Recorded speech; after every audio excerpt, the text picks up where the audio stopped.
कि भले ही रावण में लाख बुराइयां हो, लेकिन इस बात से इनकार नहीं किया जा सकता कि वो एक प्रकांड विद्वान भी थे। तो हम रावण के जीवन से या उनसे अपने जीवन में क्या सुधार ला सकते हैं, उनसे क्या सीख सकते हैं, तो आज मैं वही आपके साथ साझा करूंगी। तो अगर आपको पता हो तो रावण की मृत्यु से पहले राम ने अपने अनुज लक्ष्मण को उनके पास भेजा था ताकि वे उनके शासन प्रशासन के गुर सीख सके। तो स्वाभाविक सी बात है, एक मानव जाति में लोभ, ईर्ष्या, मोह, माया, इन सब अवगुणों का होना एक स्वाभाविक सी बात है। इस धरती पे प्रकृति ने किसी को कंप्लीट मैन, परफेक्ट मैन बनाया ही नहीं है। गुण अवगुण हर किसी में पाए जाते हैं। तो आज हम जो रावण के जीवन से या उनसे हमें जो सीख मिलती है, प्रेरणा मिलती है, वो अपने जीवन में हम ढाल लें तो हमारे लिए बहुत ही ये अच्छा होगा और हमें सीख लेनी भी चाहिए। तो फर्स्ट ऑफ ऑल उनके जीवन से हमें जो प्रेरणा मिलती है कि खुद को हमेशा विजेता मानने की गलती कभी नहीं करनी चाहिए, चाहे हर बार जीत हमारी ही क्यों ना हो। और हमें अपने शत्रु को कभी भी कमजोर या छोटा नहीं समझना चाहिए।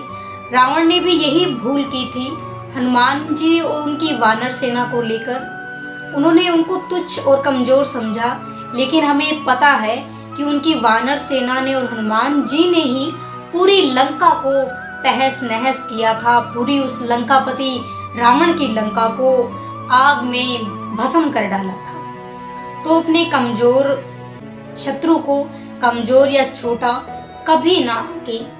और तीसरी बात ये कि हमें अपना साथी या मित्र, ऐसा हमारा साथी मित्र हो जो हमें अच्छे बुरे के बारे में बताए, जो हमारी भलाई चाहता हो, जो हमारी आलोचना करे। जरूरी नहीं है कि आलोचना दो प्रकार की होती है। आलोचना भी एक आलोचना जो हमें हर वक्त डिमोटिवेट करती है, और एक आलोचना जो हमें अच्छे बुरे मार्ग का ज्ञान करवाती है। तो हमें अपना साथी ऐसा ही चुनना चाहिए जो हमें हमारे ऐब, हमारे अवगुणों के बारे में अवगत करवाए, ना कि वो जो हमारे बुरे कामों में भी हमें हल्लाशेरी दे रहा है। तो ये बात हमें उनके जीवन से सीखने को मिली। और कुछ आलोचक ऐसा भी कहते हैं कि जब हमारे पास मर्यादा पुरुषोत्तम राम जी हैं तो हमें उनके चरित्र से सीख लेनी चाहिए। वो तो मर्यादा पुरुषोत्तम राम है ही, लेकिन क्या हमें रावण के जीवन से भी सीख नहीं मिलती? तो ये तो आलोचक है, इनका तो काम है कहना। और अंत में जैसे रावण है तो उनको हर चीज से मोह था कि यह भी मेरा, वो भी मेरा, हर चीज से। और अहंकार उनमें इतना ज्यादा था कि मैं ही सर्वशक्तिशाली हूँ। वासना, भोग करने की चीजों को, ये स्त्री अच्छी है, ये स्त्री अच्छी नहीं है।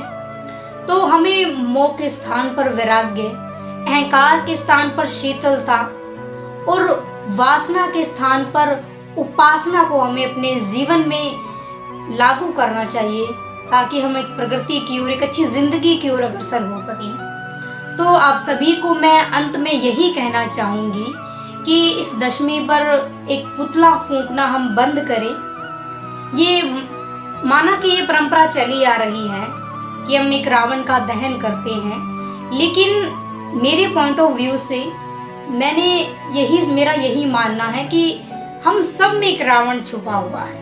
यस या नो, आप मुझे कमेंट में जरूर बताइएगा कि हम सब में एक रावण छिपा हुआ है।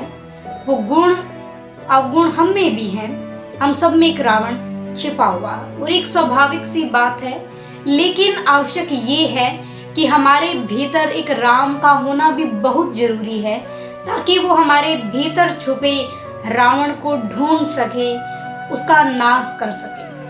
तो इस दशमी पर मैं आप सभी को यही राय दूंगी, मेरा यही आपसे आग्रह है कि अपने भीतर के रावण को, अपने आसपास के रावण को ढूंढें और उनमें अपने भीतर एक राम को जागृत करें, ताकि वो रावण पनप ना सके और हमारा जो विध्वंस है वो एक रावण के हाथों ना हो, बल्कि एक राम को हम अपने अंदर जागृत करके हम अपने जीवन को सफल बनाएं।